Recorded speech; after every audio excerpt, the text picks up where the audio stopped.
Let's get some more on this from Congressman Mark Green. He's a Republican from Tennessee and was part of a bipartisan delegation that visited Europe last week. What was the most important thing that you took away from your trip?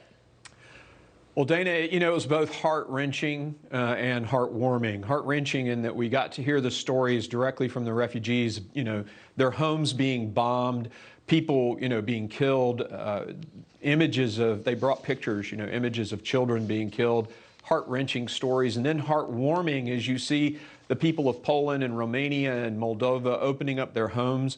There are no refugee camps there, and millions of people have come into Poland, and they're just taking them into their homes. The NGOs and the U.S. government, the humanitarian assistance has been fantastic.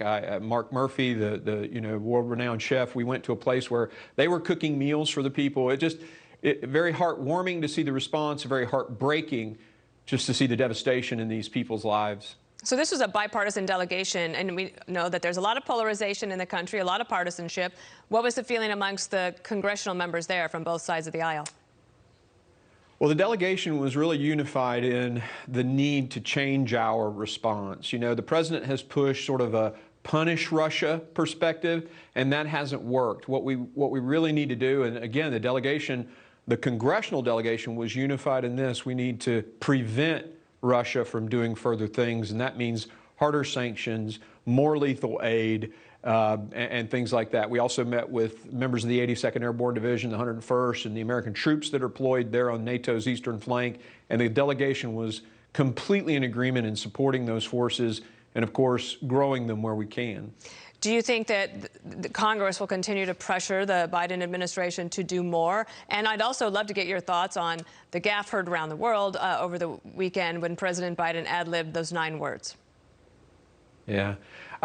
The Congress is going to continue to push the president on this. You can credit the Democrats for the bill they passed on Russian oil, blocking Russian oil. The Democrats in Congress helped push that bill through. So again, Putin has unified NATO, he's unified the EU, and he's unified Congress.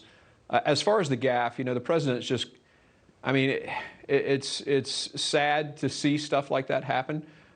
He needs to stick to his speeches, the written word, because when he deviates, that kind of a mistake can inflame Putin, the very thing we're trying not to do.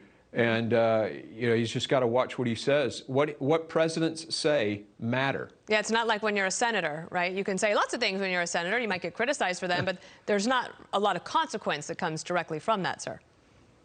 Exactly. The power of the president, particularly in this kind of a crisis where one country, we're looking at, the biggest conflagration in Europe in 80 years. And you just can't make those kind of mistakes as president. We shouldn't make them in Congress either, in the Senate or the House.